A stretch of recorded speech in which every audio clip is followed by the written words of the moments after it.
तो एक चीज़ देखो, ये ऊपर आपको दिख रहा होगा, ये पूरा जेसीबी है, ये रिवर है, ये रिवर रावी रिवर है, ठीक है।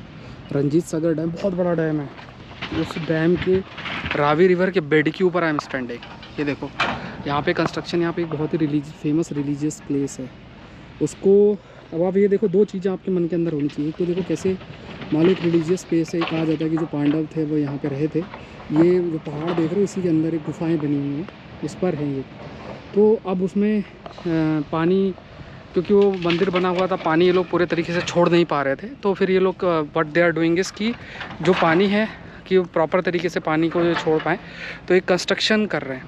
अब ये देखो रिवर बेड पे कंस्ट्रक्शन चल रहा है, वो डैम सा, छोटा सा डैम जो है वो बना रहे हैं। देखो पूरा इंफ्रास्ट्रक्चर है ये आपका, देखो ये घूम रहा है, तो उस पर कंस्ट्रक्शन ये लोग कर रहे हैं।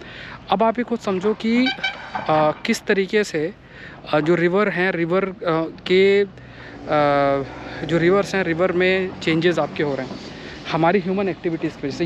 ये अगर आप देखो, ये रिवर बेड है, ये बड़े बड़े पत्थर देखो, बोल्डर्स देखो। अब उधर से ऊपर से पानी आता है, पानी जब तेज़ी से आता है तो यही जो पत्थर हैं घिसते घिसते और फिर ये इस टाइप के शेप के हो जाते हैं पत्थर। अगर आप देखो, ये रिवर बहुत गहरी है ना, मतलब वो पत्थर देख के आपको बताता हूँ। तो इधर अगर पत्थर जाएगा, देखो कितना गहरा पानी, ये पत्थर दिख रहा है आपको, ये कितना बहुत ज़्यादा डेप्थ है यहाँ पे। तो ये रिवर पूरा देखो पीछे तक रिवर जा रही है, ये बड़े बड़े पहाड़ हैं। अब एक तो देखो खुद से समझो कि जब बारिश होती है तो पानी बहकर आता है।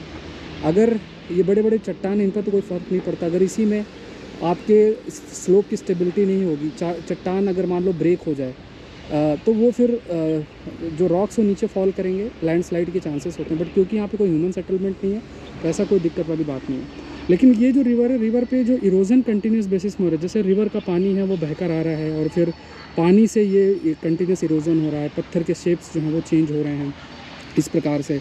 अब अगर बारिश नहीं हो, ये बहुत बड़ी बात है कि अगर मान लो बारिश ही नहीं हो तो पूरा रिवर बेड इसी प्रकार से खाली रहेगा। और रिवर बेड अगर मान लो इसी प्रकार से खाली रहेगा तो यहाँ पे खुद इमेजिन करो कि जो एक्वेटिक लाइफ है, जो जानवर हैं, मतलब सॉरी जो आपके फिशेस हैं, दूसरे जो जीव होते हैं पानी में रहते हैं, उनका क्या होगा। और बहुत सारे लोग जो निर्भर करते हैं इन पर, आप क्या हो कि एक प्रकार से बहुत सारे लोग निर्भर भी करते हैं। निर्भर करने का मतलब हो गया कि उनका फूड सिक्योरिटी का बहुत बड़ा हिस्सा जो है वो होता है फूड सिक्योरिटी का, फिशेस और ये सब, तो वो भी उनका भी एक लाइवलीहुड जाएगा। और देखो पहाड़ों के ऊपर, ये देखो जैसे पहाड़ों के ऊपर जो बने हुए हैं ना ट्रांसमिशन लाइंस बनी हुई हैं, तो ये ट्रांसमिशन लाइंस अगर आपको दिख रहा हो, देखो ये पहाड़ों के ऊपर देखो दिख रहा होगा, तो ये ट्रांसमिशन लाइंस बनी हुई हैं। ये ट्रांसमिशन लाइंस आप खुद इमेजिन करो कि ये जो जीव वहाँ रह रहे होंगे उनके लिए हैबिटेट का भी फ्रेगमेंटेशन ये कर रहे हैं। हैबिटेट का फ्रेगमेंटेशन आपको कंटिन्यूस बेसिस में अगर जो है वो होगा तो फिर या फिर आप खुद सोचो कि इंफ्रास्ट्रक्चर अगर ऐसे पहाड़ों पे बनेगा तो जब इंफ्रास्ट्रक्चर बनाओगे तो वहाँ की स्टेबिलिटी, इकोलॉजी, हर चीज़ जो है वो अफेक्ट होगी, कहीं ना कहीं अफेक्ट होगी। इकोसिस्टम, इकोलॉजी जो वहाँ पे है वो आपका बहुत ज़्यादा अफेक्ट होगी। तो आपको देखना है कि जब इंफ्रास्ट्रक्चर बनता है, तो उस इंफ्रास्ट्रक्चर को हम सिर्फ ये ना देखें रोड तक सीमित है। ये जो पहाड़ी इलाके होते हैं, इन पहाड़ों के अंदर जो इंफ्रास्ट्रक्चर आपके लिए बना हुआ है, ये जो इंफ्रास्ट्रक्चर बना हुआ है, इसका इम्पैक्ट भी इकोलॉजी में बहुत अधिक नेगेटिव होता है, इकोलॉजी की अगर हम बात करें। और यहाँ भी देखो रिवर बेड पे कंस्ट्रक्शन है, पानी इन्होंने आगे रोक रखा है, तो ये रिवर बेड पे जो कंस्ट्रक्शन चल रहा है, ये इसका भी इम्पैक्ट इकोलॉजी पे बहुत अधिक नेगेटिवली पड़ेगा और पड़ भी आपका रहा है। सो ये देखना है कि अगर आपसे पूछे कि इंफ्रास्ट्रक्चर किस तरीके से इकोलॉजी, किस तरीके से एनवायरनमेंट को अफेक्ट कर रहा है, तो हमें ये सब बातें जो है मन के अंदर रखना चाहिए कि सारी चीज़ें बिल्कुल पॉसिबल है कि इंफ्रास्ट्रक्चर बहुत ज़्यादा आपका जो इम्पैक्ट है कंटिन्यूस बेसिस में हमारे एनवायरनमेंट और इकोलॉजी के अंदर काफ़ी अधिक इसका इम्पैक्ट हमेशा से बना रहता है। अब इसको रोकने का क्या प्रयास किया जाए। देखो नेचर, या जब हम प्रकृति की बात करते हैं, प्रकृति कुछ इस प्रकार से है कि उसे आप अगर थोड़ा स्पेस प्रोवाइड कर दोगे तो खुद ही हर चीज़ बैलेंस कर लेगी। तो अनटच्ड तो रखना, लेकिन अनटच्ड नहीं रख सकते, क्योंकि यही जो रिवर आप देख रहे हो, इस रिवर के आगे साइड बहुत बड़ा डैम बना हुआ है, ठीक है। अब यहीं भी कंस्ट्रक्शन भी इसी चीज़ का चल रहा है, एक वो डैम सा बना रहा है कि पानी बहुत ओवरफ्लो हो जाता है उसके लिए।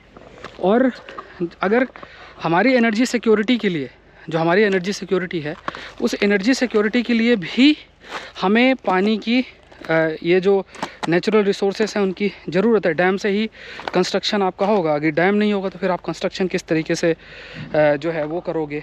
मतलब डैम का कंस्ट्रक्शन आपको ज़रूरत है। एनर्जी सिक्योरिटी के लिए अगर आप डैम कंस्ट्रक्शन नहीं करोगे तो फिर कैसे एनर्जी प्रोड्यूस होगी, ये सब चीज़ें जो है वो देखना पड़ता है। तो इसलिए डैम भी बन रहा है और सारी चीज़ें हो रही हैं। अब आप एक चीज़ और सोच के अब बताओ कि सपोज़ करो अब ये रिवर बेड, इतनी बड़ी रिवर है, अब यहाँ देखो ये रिवर यहाँ से लेके उतना लंबा एरिया, ठीक है, इधर थोड़ा पानी है, देखो इधर है, तो बहुत बड़ी रिवर है ये, अब मानो आप, तो ये रिवर है।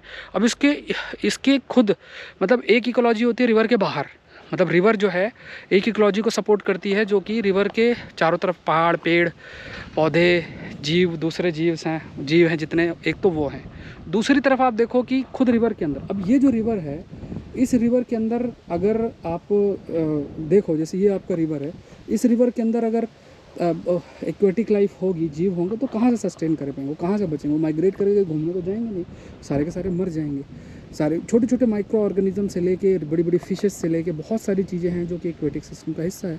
मतलब घूम रहा है यहाँ पे डॉग, ये तो डॉग घूम रहा है, मतलब जहाँ पे पानी होना चाहिए वहाँ पे हम लोग हैं और जहाँ पे वो डॉग घूम रहा है, इस टाइप की स्थिति आपकी बनी हुई है।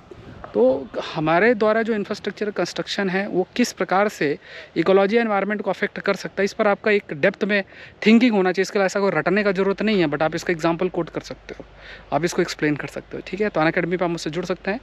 You have to use the code SPLIVE, अपनी तैयारी करें, प्रिपरेशन करें और आगे बढ़ें। और बहुत सारे कोर्सेस हैं जिसके लिए आप अनअकैडमी मुझसे जुड़ सकते हैं। जब आप अनअकैडमी से जुड़ते हैं by using the code SPLIVE, तो आप सारे एजुकेटर के सारे कोर्सेज एक्सेस कर सकते हैं। टॉप एजुकेटर से लाइव पढ़ सकते हैं और अपने प्रिपरेशन को एक डायरेक्शन दे सकते हैं। पढ़ाई की मोमेंटम भी आप मेंटेन करके रख सकते हैं। Thank you everyone, thank you.